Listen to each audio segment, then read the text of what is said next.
I thank you for joining me. I want to speak about liberty and its limits in the 21st century. I want to say I'm not allowed, I'm almost not, I don't think it's within my power to speak about liberty in a positive way, to say what I think the definition of liberty is, and to make statements about it. I'm not a genius in the wide literature and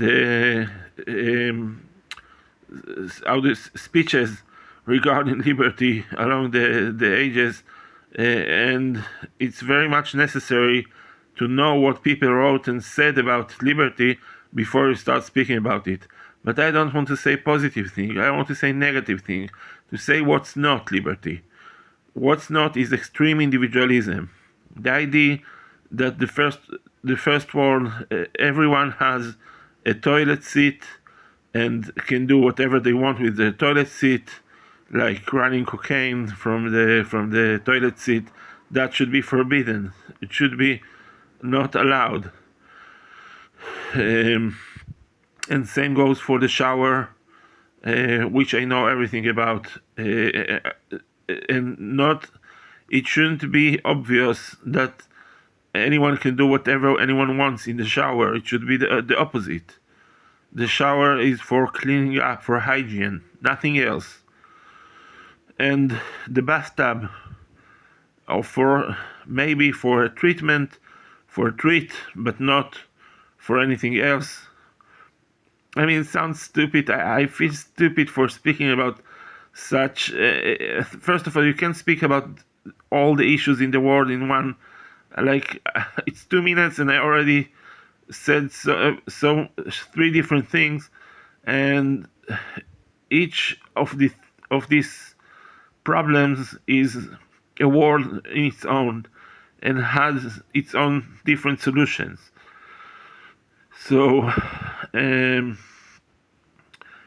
as there is crimes and there is sins and there is other problems that I don't know how to even start treating, but I have some notions, some ideas that I try to share with the public. Sometimes unsuccessfully. Sadly, every time I share my objective point of views about these ideas, I get rejected as a unliberal, as a dinosaur. Like, you are so ancient, you are so out of touch. How can you say what is forbidden? You should never say forbidden. You should only say allowed, and like cheerfully, like maybe cheer others to do. Like, for instance, why don't you speak positively about Chinese people being more liberal about their sexual identity, instead of. So that's cute. That's very cute to speak about. With all the respect, it's very nice to speak about liberalism in places that there is less liberty, but we should speak about liberalism where there is an excess of liberty, and in a negative way. That's what I believe, and I do it, and I'm proud of it.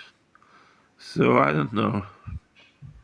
I will stop speaking right now because it's already like almost 4 minutes. It's out of my out of my ways.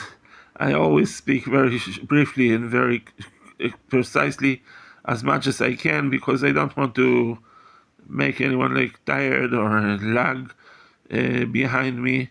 And I think there is a lot to say about these issues, but I would try to postpone it and try to, how do you say, to make it, divide it into bite-sized videos like I always do.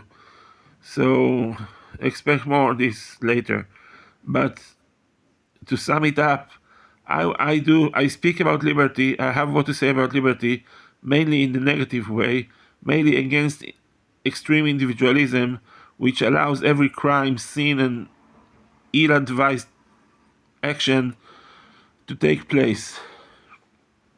So let's stop the crimes, let's stop the sins, and let's stop illness of all sorts, and be healthy and positive, and really, go back to some kind of religion, some kind of law, and some kind of healthy way of life. So this is so extreme, and I'm very afraid to go on. So I just summed it up, summarized the issue, and I hope, because enough is enough. I mean, people are. I mean, I myself, let's say, if I was judged by my own rules, I would. I don't know what. I don't know. I don't know. So this is not Judgment Day. Let's keep it this way. It's not Judgment Day, because who am I to judge? I'm not anyone to judge. So this is not Judgment Day. This is mild criticism, not so mild, but criticism of our modern world, and ideas. Brainstorming, trying to reach ideas how to stop the extreme individualism of our generation, which is very destructive in my view, and I think in anyone's a healthy point of view, it should be considered destructive.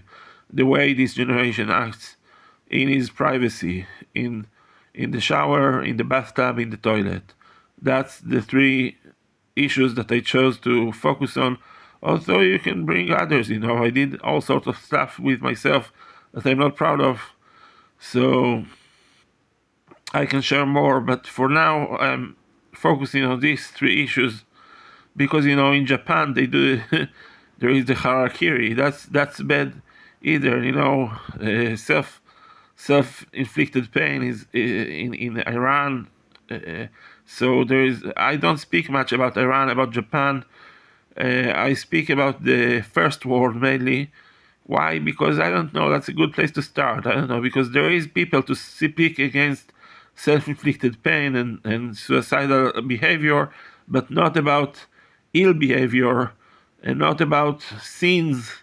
Definitely, nobody's almost like this is very rare to hear people speak loudly against sins and against crime, which is also a problem. So it all starts in the individual and the freedom to act individually. Today, there's no much problem of harakiri in Japan. They don't do it. So because all the swords were destroyed in the occupied Japan post World War II. So that's not the main problem. The main problem is in the first world. Japan is also first world, but in the Western world, with the 911 code and etc. The things I repeat very much, and I will repeat more in a bite-sized video. So here I am in 8 minutes and counting. So thank you for listening, everyone. I'm sorry if it's a little bit, I don't know, out of touch with reality or anything. I think it's very much in touch with reality, but sometimes, I see myself the way the camera is on top of me. I don't know, maybe it doesn't look very good, but I think it sounds very well. I hope it sounds very well, because that's the only thing I've got. It's only words, and words are all I have to thank you, people, to thank you for listening. So thank you for listening, everyone.